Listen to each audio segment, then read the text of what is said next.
The stars looked different through the viewport of the Krevton warship. Warlord Takren stood with his 4 massive arms crossed behind his back, watching the unknown solar system slowly grow larger on the display. His scales gleamed under the ship's cold lights, and his yellow eyes reflected the blue planet that hung in the darkness ahead. "What do we know about this system?" Takren asked. His voice was deep and rough, like rocks grinding together. Science Officer Velra stepped forward. She was smaller than the warlord, but her eyes were sharp and intelligent. She held a data tablet in her clawed hands. "We picked up an old distress signal, my lord. Very old, perhaps thousands of years. The signal led us here. And the planet?" Takren pointed one of his arms at the blue world. Velra's face showed concern. "My lord, the scans are troubling. This planet is a Class 10 death world, the highest rating we have." Takren turned to look at her. In all his years of conquest, he had never seen a Class 10 world. Even his own homeworld, the brutal planet Krevlos, was only rated Class 7. "Explain." "The planet has extreme weather patterns. Massive storms. Temperature ranges from freezing cold to burning heat. The atmosphere is 21% oxygen, which is dangerously high. The surface shows active volcanic regions and unstable tectonic plates. And the biodiversity—" Velra paused. "My lord, our sensors detect millions of different species. Millions. Most worlds have thousands at most." "Then it is empty of intelligent life," Takren said. "No species could evolve in such chaos." "That is what I thought too, my lord. But we are detecting artificial satellites, radio signals, signs of technology." Velra looked up from her tablet. "Someone lives there." Takren felt something he rarely experienced: curiosity. "Show me." The main display changed. Images appeared showing metal structures orbiting the planet, cities on the surface, vehicles moving through the air and across the ground, and creatures, bipedal, soft-skinned, with only 2 arms and 2 legs. They looked fragile. "They call themselves humans," Velra said, "and they call their world Earth humans." Takren tested the word. "They are weak. Look at them. No natural armor, no claws, thin skin that would tear easily." He laughed, a sound like grinding metal. "They survived that nightmare world by pure luck. We will take this planet easily." Far from the Krevton fleet on the edge of the solar system, Commander Han Doyen sat in the captain's chair of the exploration vessel Taiguk. He was reviewing reports when the alarm sounded. "Commander," Lieutenant Choi Minho called from the weapons station. "Unknown vessels detected. Large ones. They just appeared at the system's edge." Doyen's calm expression never changed, but his hands gripped the chair arms tighter. In his 42 years, he had seen many things: war, loss, survival against impossible odds. But he had never seen alien ships. "No human had. How many?" he asked quietly. 15 capital ships. Maybe 40 smaller vessels. "Commander, they're moving toward Earth." Dr. Park Ji-yeon rushed onto the bridge. Her dark hair was tied back and she wore her medical uniform. "Are we really seeing this? Are they really alien ships?" "Yes," Doyen said. "And they are not here to talk." He had spent too many years in special forces to mistake a military formation for anything else. "These ships were positioned for an attack. What do we do?" Choi asked. The young lieutenant's hand hovered over the weapons controls. "We warn Earth, and then we slow them down." Doyen turned to the communications officer. "Send everything to Earth Defense. Tell them we have hostile contact. Unknown number. Unknown capabilities." He paused. "Tell them to prepare for war." Engineer Yoon Hana's voice came through the speakers from the engine room. "Commander, if you're planning what I think you're planning, I need to remind you that we're an exploration ship. We have light weapons. They have warships." "I know, Hana," Doyen said, "but we're also in an asteroid field. And I grew up in the mountains, learning to use the terrain. Space is just another type of terrain." The Taeguk moved silently through the asteroids. Doyen guided the ship personally, his hands steady on the controls. Behind them, 2 Krevton cruisers followed, their powerful engines easily keeping pace. "They're faster than us," Choi said. "Speed is not everything," Doyen replied. He watched the asteroids carefully, calculating angles and distances in his head. It was like fencing his old instructor had taught him. Not about power, but about timing and position. He waited. The cruisers came closer, their weapons charged, visible as bright red lights on their hulls. "Now, Choi," Doyen said calmly. Choi fired the Taeguk's small railgun at a nearby asteroid, not at the ships, at the asteroid. The rock exploded into thousands of pieces, all moving at high speed directly into the path of the cruisers. The first cruiser could not turn in time. The debris tore through its shields and hull. Explosions rippled across its surface. The second cruiser tried to avoid the same fate and crashed directly into a larger asteroid. "Both ships are damaged," Choi reported, his voice filled with surprise. "We actually hurt them." "Do not celebrate yet," Doyen said. "We just made them angry. Hana, give me everything the engines have. We need to reach Earth before they do." On the Krevton flagship, Takren stared at the damage reports in disbelief. 2 of his cruisers disabled by 1 primitive ship using rocks. "Rocks, find that ship," he ordered. "I want it destroyed." Captain Drantok, his tactical officer, stepped forward. "My lord, perhaps we should reconsider. These humans fought cleverly. They used their environment as a weapon. That shows intelligence and experience." "It shows desperation," Takren growled. "They know they cannot win, so they fight like cornered prey. It does not matter. We have conquered 47 worlds. We are Krevton. We are from a death world. We are the strongest species in the galaxy." He pointed at the blue planet ahead. "That world and everyone on it will be ours." But Velra, watching from her station, felt doubt growing in her mind. She had seen the scans of Earth. She had read about the creatures that lived there, the predators, the diseases, the disasters. And these humans had not just survived. They had built a civilization. They had reached space. What if they were wrong? What if the Krevton were not the only death world species? What if Earth was worse than Krevlos? She kept these thoughts to herself, for now. But she watched the approaching planet with growing concern, wondering what kind of species could evolve on a world that even her instruments called impossible for life. The war was coming, and neither side knew that everything they believed about strength and survival was about to change forever. The Krevton fleet arrived at Earth 3 days after the first contact. Takren watched from his command throne as his ships took position around the planet. Everything was going according to plan. His warriors were ready. His weapons were charged. This would be conquest number 48. "Begin the attack," he ordered. Plasma fire rained down from orbit. The Krevton targeted military bases and defense platforms first. Explosions lit up the dark side of Earth. Human orbital stations returned fire, their primitive weapons barely scratching the alien shields. But the humans did not run. They did not surrender. They fought back with everything they had. Lieutenant Choi Minho led a squadron of human fighters against the invasion fleet. His hands moved fast over the controls, his young face set in concentration. He had been an Olympic fencer before joining the Space Force. Now he used the same principles: speed, timing, using the opponent's strength against them. "Stay close to the orbital platforms," he told his pilots. "Use them as cover. Make the aliens come to us." The Krevton fighters pursued, confident in their superior shields and weapons. But the human pilots flew differently than any enemy the aliens had faced before. They took risks. They made sudden moves that should have killed them from the G-forces. They fought like they had nothing to lose because they did not. This was their home. Their families were down on that planet. Choi lined up a shot on an alien fighter and fired. The railgun round punched through the enemy's shield. The alien ship exploded in a bright flash. "Got one," he shouted. Around him, other human pilots were scoring hits too. Not many, but enough to show the aliens that this would not be easy. On the ground in Seoul, Captain Drantok led the first landing force. His troops poured out of their transport ships, weapons ready. The Krevton had done this dozens of times before. Land, secure the area, wait for the locals to surrender. But the humans did not surrender. Human soldiers appeared from buildings and underground tunnels. They fired weapons that used chemical propellants, crude but effective. Some humans were not even soldiers. Civilians with hunting rifles and homemade weapons joined the fight. Drantok watched in shock as an elderly human woman threw a bottle filled with flaming liquid at one of his warriors. The Krevton soldier screamed as the fire caught on his uniform. Another human, a young male barely old enough to fight, charged with a blade and actually wounded a Krevton warrior before being shot down. "They are insane," one of Drantok's soldiers said. "They keep fighting even when they are hurt, even when they are clearly losing." Drantok did not answer.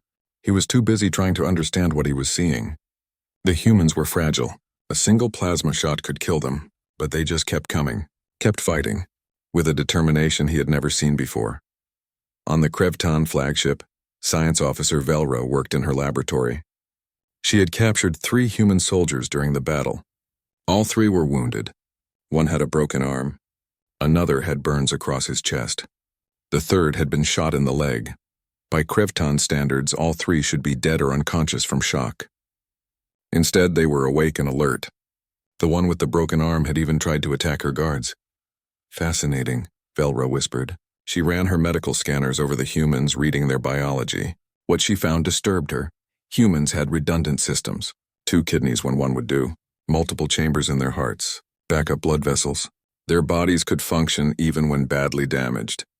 Their bones were incredibly dense, much stronger than Krevton bones despite the humans looking more fragile. And their healing.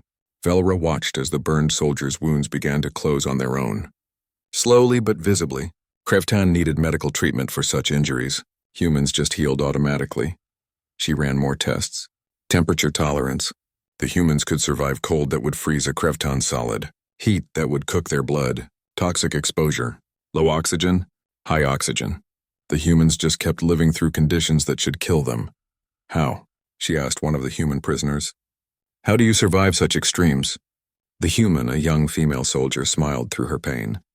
We are from Earth. This is normal for us. Velra felt cold fear growing in her stomach.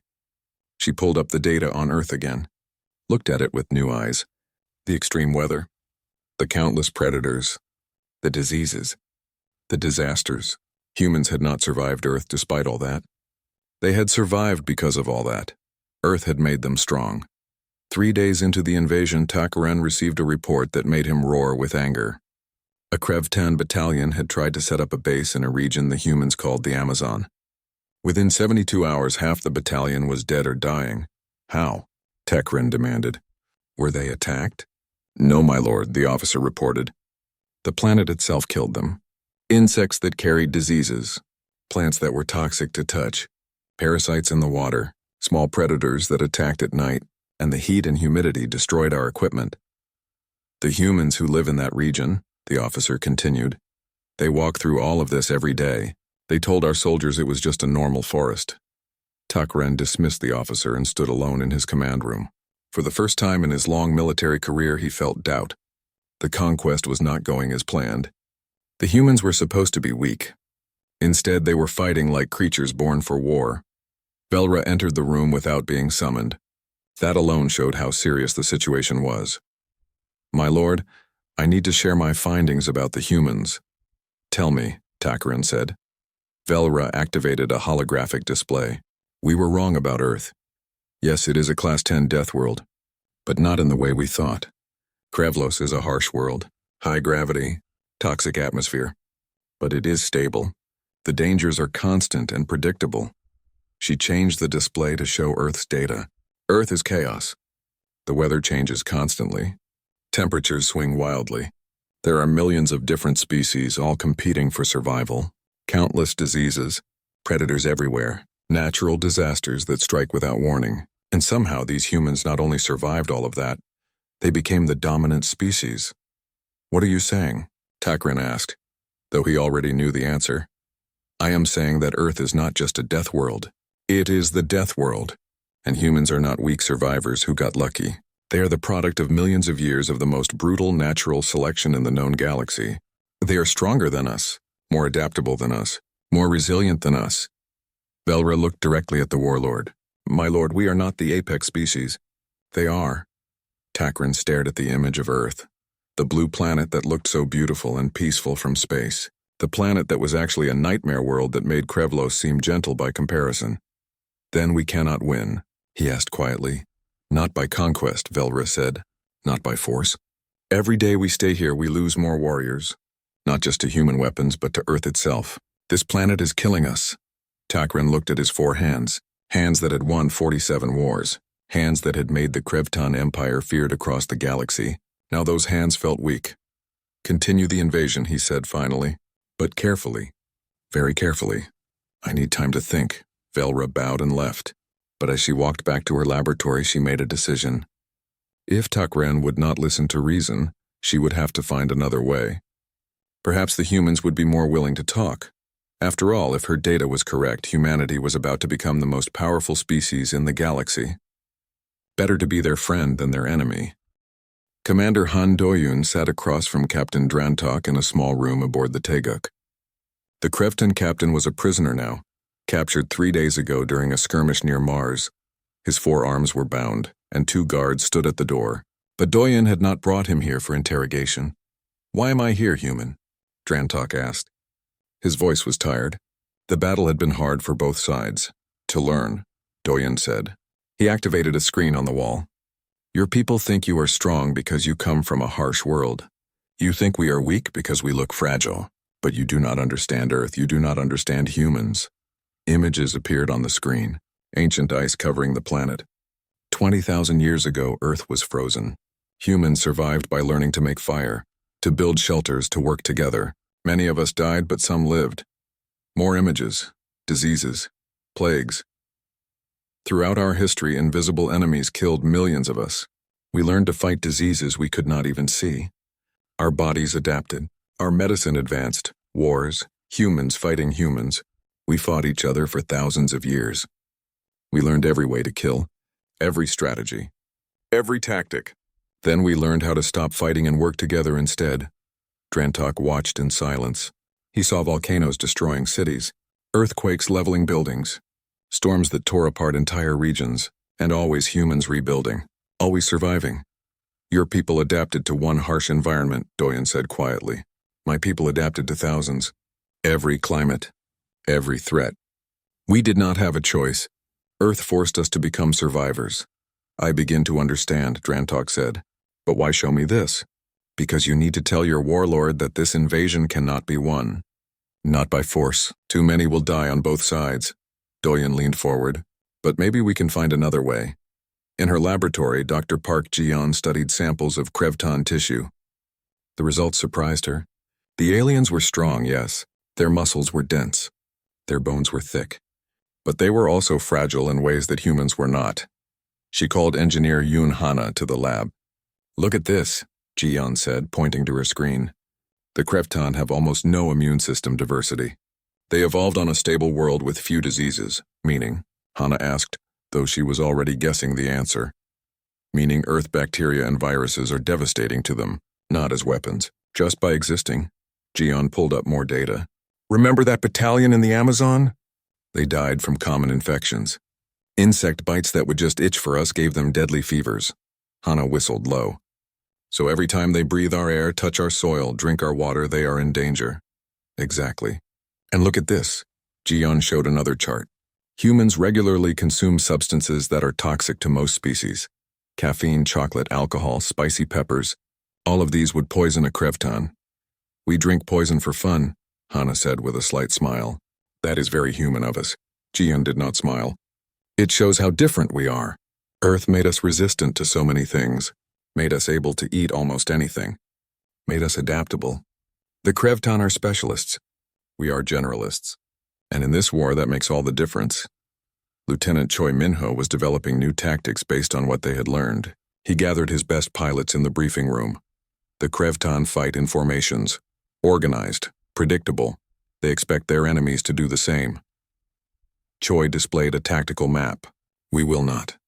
We will use persistence tactics. Small units. Constant harassment. Never let them rest. Like wolves hunting," one pilot said. "Exactly. Humans are persistence hunters. Our ancestors would chase prey for days until it collapsed from exhaustion. We will do the same to the Krevton fleet." Choi pointed to different sections of the map. "Team 1 hits them here, then retreats. Team 2 attacks from another angle. Team 3 waits and strikes when they are tired. We rotate constantly. They never get to rest." One of the pilots raised her hand. "Sir, we will get tired too." "Yes," Choi agreed. "But we can handle exhaustion better than they can." Dr. Park confirmed it. "Human endurance is exceptional. We evolved to keep going when others would quit. So we used that advantage. The tactics worked. Over the next week, Krevton warriors began showing signs of stress. They made mistakes, moved slower. Their commanders reported discipline problems. The constant attacks wore them down mentally and physically. On the flagship, Velra made a dangerous decision. Using secret channels, she contacted Commander Doyun through Captain Drantok, who had been returned as part of a prisoner exchange. The message was simple. I want to help. Meet me. Doyen brought Dr. Park and Engineer Hana to the meeting. They met on a damaged space station, neutral ground. Velra came alone, unarmed. Why? Doyen asked. Why betray your people? I am not betraying them. I am trying to save them. Velra looked at each human in turn. You will win this war. Maybe not today. Maybe not quickly. But you will win because Earth made you into something we cannot match. Every day we fight, more Krevton die. Not just from your weapons, from your planet. From your bacteria. From exhaustion. Go on, Doyen said.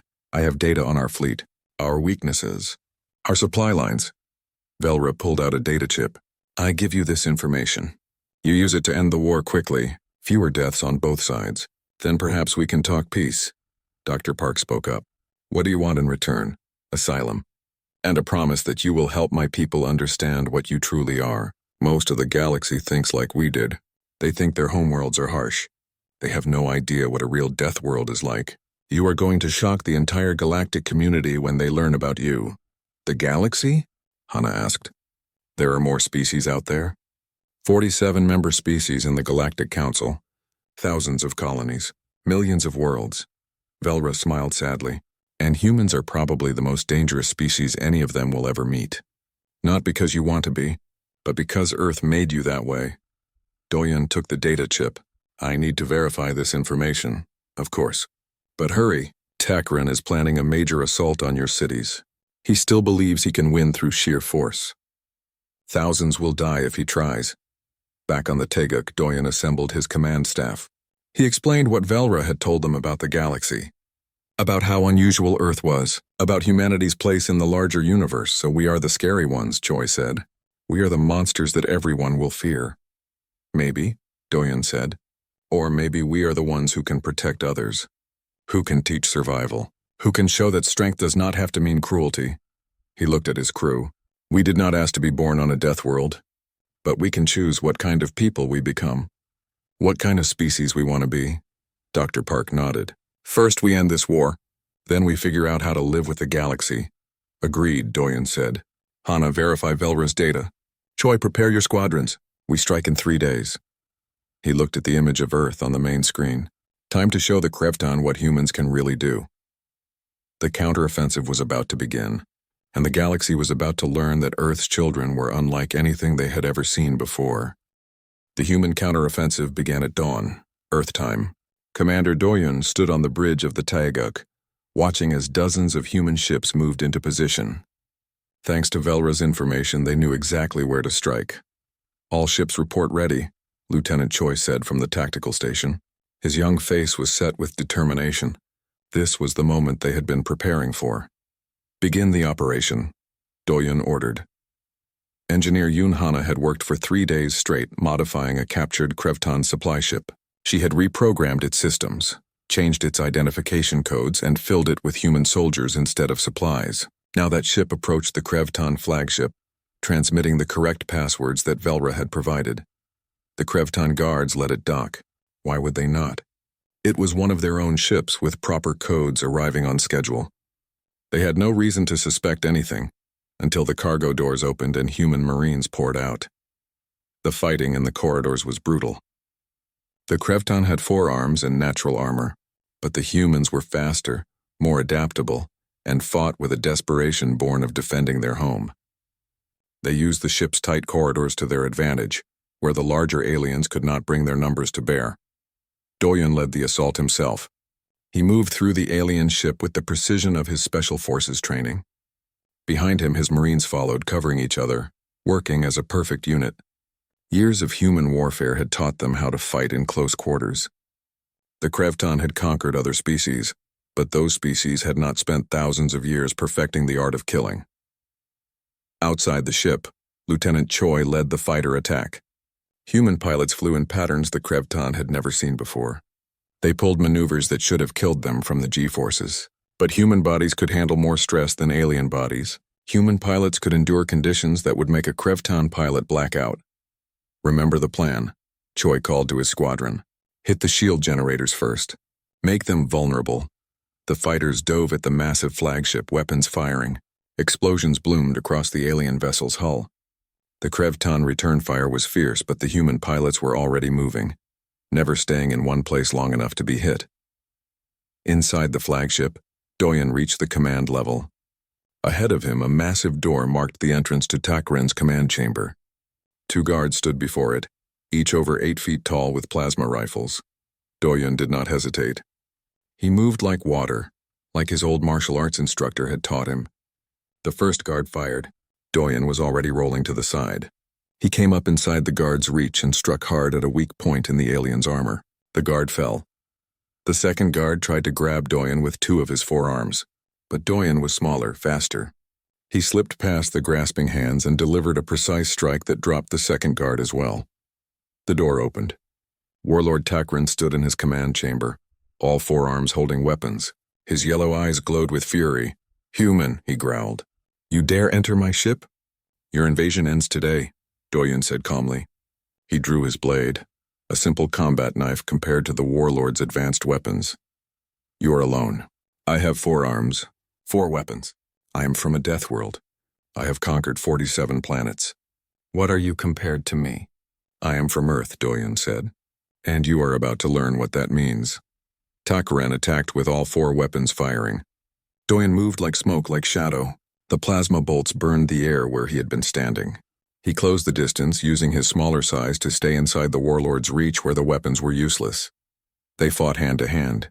Takren's forearms tried to grab, to crush. Doyen flowed around them, striking at joints and weak points. The warlord was strong, but Doyen was fast. And he had something the warlord did not have: 42 years of surviving on Earth. Years of special forces training. Years of learning that fights were not won by being biggest, but by being smartest. The battle lasted 10 minutes. To both fighters, it felt like hours. Finally, Doyen found his opening. He moved inside Takren's guard and struck a precise blow that sent the massive alien crashing to the floor. Doyen stood over the defeated warlord, blade ready. Takren looked up at him, waiting for the killing blow. It was what the warlord would have done, what any Krevton warrior would have done. But Doyen lowered his blade. "I am not going to kill you." "Why not?" Takren asked, genuinely confused. "I invaded your world, killed your people. You have the right." "Because true strength is knowing when not to kill," Doyen said. "Because this war needs to end, not continue with revenge. Because maybe your people and mine can find a better way." He offered his hand to help the warlord up. "Your invasion has failed. Your fleet is damaged. Your warriors are dying from Earth's diseases. You cannot win. But you do not have to die either." Takren stared at the offered hand. For a long moment he did not move. Then slowly he reached up and took it. Doyen pulled the massive alien to his feet. "You are stronger than I thought," Takren said quietly. "Not just your body. Your spirit, your mercy. These are strengths I did not understand." "Will you order your fleet to stand down?" Doyen asked. Takren looked around his command chamber. At the human soldiers who now controlled his ship. At the displays showing human fighters overwhelming his fleet. At the reality he had refused to see until now. "Yes," he said. "The invasion is over." The word spread quickly through the Krevton fleet. Their warlord had been defeated, but not killed. The human commander had shown mercy. It was a concept many Krevton had never experienced before. Slowly, one by one, the alien ships powered down their weapons. The war was over. Back on Earth, Dr. Park Ji-in stood in the ruins of what had been her hospital. The building had been hit during the invasion. She had lost colleagues, friends, patients she could not save. The victory felt hollow, surrounded by so much death. A Krevton medical officer approached carefully. He was wounded, his scales burned.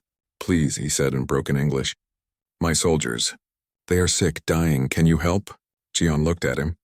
This alien's people had destroyed her hospital, had killed people she cared about. Part of her wanted to say no, to let them suffer as humans had suffered, but she was a doctor. And doctors helped people, even their enemies. "Bring them," she said. "We will do what we can." Lieutenant Choi sat in his fighter, suddenly exhausted. The adrenaline that had kept him going through the battle was fading. His hands shook on the controls. Around him, other pilots reported in. They had won, but the cost had been high. Good pilots, good friends, gone. "Choi, return to base," Doyen's voice came through the radio. "It is over. Come home. Home." Choi looked at Earth below him. Battered, scarred, but still there. Still home. He turned his fighter toward the planet and began the descent. Engineer Hana worked in the engine room of the captured Krevton ship. The aliens had good technology. Really good. She was already thinking about how to combine it with human designs, make something better than either species could build alone. Hey, Hana. Doyen's voice came through her communicator. We did it. The war is over. Good, Hana said, not looking up from her work. Because I have a lot of rebuilding to do. And now I have alien technology to help with it. She paused. The commander showed mercy to their warlord? Yes. That was very human of him, Hana said with a small smile. Scary and kind at the same time. The galaxy has no idea what it is in for. On the Krevton flagship, Velra met with Takran and Doyen. The warlord looked smaller somehow, without his armor and weapons, more like a person and less like a monster. What happens now? Takran asked. Now we talk, Doyen said. We make peace. We figure out how to live together. And the Galactic Council? Velra asked. They need to know about humans. About Earth. Then you will help us, Doyen said. Both of you. You will teach us about the galaxy, and we will teach you about Earth. Together, maybe we can build something better than war. Takran looked at the human commander, this small, fragile-looking creature who had defeated him, who had shown mercy, who offered friendship instead of revenge. You truly are from a death world, Takran said, but not in the way I thought. Your world did not just make you strong.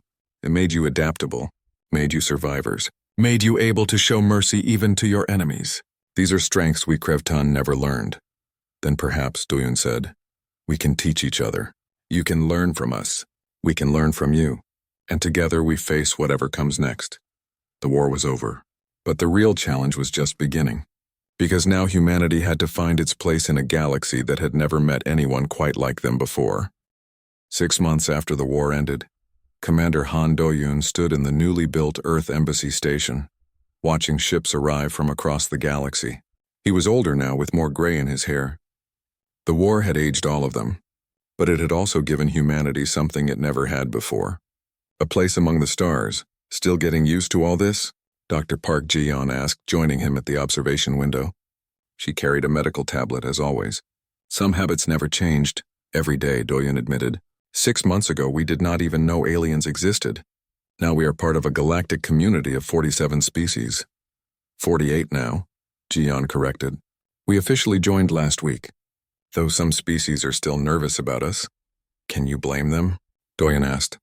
We come from a Class 10 death world.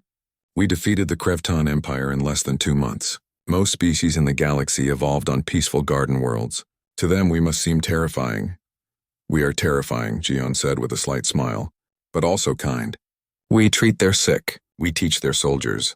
We share our knowledge. She looked at her tablet. Did you know I have been invited to speak at 3 different alien medical schools? They want to learn human trauma medicine. Apparently, our techniques for treating severe injuries are revolutionary to them. Because most species die from injuries we consider survivable, Doyen said. Earth made us tough. Earth made us survivors, Ji-yeon corrected. There is a difference. Tough is just physical. Survivors adapt, learn, grow. That is what we are showing the galaxy. In another part of the station, Lieutenant Choi Min-ho taught a class of alien security officers. His students came from 7 different species, all eager to learn human combat tactics. The key to human fighting is adaptability, Choi explained. We do not have the strongest bodies. We do not have natural weapons or armor. But we can learn any fighting style, use any weapon, adapt to any situation. He demonstrated a series of moves, his body flowing smoothly from one position to another. A student raised a tentacle. Teacher Choi, is it true that humans invented thousands of different martial arts? Yes, every human culture developed its own fighting styles. We have been fighting for thousands of years, fighting each other, fighting animals, fighting our environment. It taught us creativity and combat. Choi paused. But it also taught us when not to fight, when to make peace instead. That lesson was harder to learn, but more important. Engineer Yoon Hana worked in the station's main engineering bay, surrounded by both human and alien engineers. They were building a new type of ship, combining Krevton shield technology with human engine designs and navigation systems from 3 other species. The hybrid design is working, Hana announced, checking the displays. Power output is 30% higher than pure Krevton technology, and fuel efficiency is better than human designs alone. A Krevton engineer nodded approval. Working together produces better results than working separately. This is a lesson my people are learning slowly. All of us are learning, Hana said. Humans are learning patience from the Telshari species, learning long-term planning from the Vex, learning harmony from the Kinta. We have strengths, but we also have much to learn. In the diplomatic quarters, Warlord Takran prepared for his return to Krevlos. He had spent 6 months on Earth, learning about human culture and history. The experience had changed him deeply. Doyen came to see him off. The two had become unlikely friends, bonded by mutual respect earned through combat. You are going home, Doyen said. Yes. My people need to hear the truth about humans, about strength, about mercy. Takren looked at the human commander. I came to Earth believing the Krevton were the strongest species. I was wrong. But I learned that being the strongest is not the same as being the best. What will you tell them? Doyen asked. The truth. That humans are dangerous, yes. But also honorable. That you could have destroyed my fleet completely but chose mercy. That you could have taken revenge but chose peace. Takren extended one of his 4 hands. I will tell them that humans are the friends they want to have, and the enemies they never want to make. Doyen shook the offered hand. Safe travels, old friend. And thank you for learning, for changing, for giving peace a chance. Science Officer Velra had made the station her new home. As Earth's first alien ambassador, she helped bridge the gap between humanity and the rest of the galaxy. She gave interviews, wrote papers, explained both human biology and human culture to species who found both fascinating and frightening. Today she was recording a message to be sent to all member species of the Galactic Council. For those who fear humanity, let me share what I have learned in my time among them. Yes, they are physically superior to most of us. Yes, they can survive conditions that would kill us. Yes, they are dangerous, but they are also kind, curious, creative. They laugh, they cry. They form bonds of friendship with anyone, even former enemies like myself. She paused, choosing her words carefully. Earth made them strong, but they chose to be good. That choice, more than their strength, is what defines humanity. Remember that, and you will understand why they are not something to fear, but someone to befriend. Later that day, the Galactic Council held a formal ceremony welcoming Earth as a full member. Representatives from all member species attended. Some looked nervous, some looked curious. All of them were intensely interested in humanity. Doyen, now officially Admiral Han Doyen and Earth's representative to the Council, gave a short speech. My people come from a difficult world, a dangerous world. It made us strong, but it also taught us important lessons. We learned that survival often requires cooperation, that diversity makes us stronger, that mercy is not weakness but wisdom. We bring these lessons to the Council. We offer our strength to defend those who need defending, our knowledge to help those who need help, and our friendship to all who will accept it. The Council chamber was silent for a moment. Then slowly the alien representatives began to show signs of approval. Some clapped. Some made their species equivalent gestures. The message was clear. Humanity was welcome. That evening, Doyen returned to the observation deck. Dr. Park, Engineer Hana, Lieutenant Choi, and Science Officer Velra joined him. They stood together watching ships come and go. Humans and aliens working together, building a future none of them could have imagined a year ago. Do you think it will last? Choi asked. This peace? Nothing lasts forever, Doyen said. But we can work to make it last as long as possible.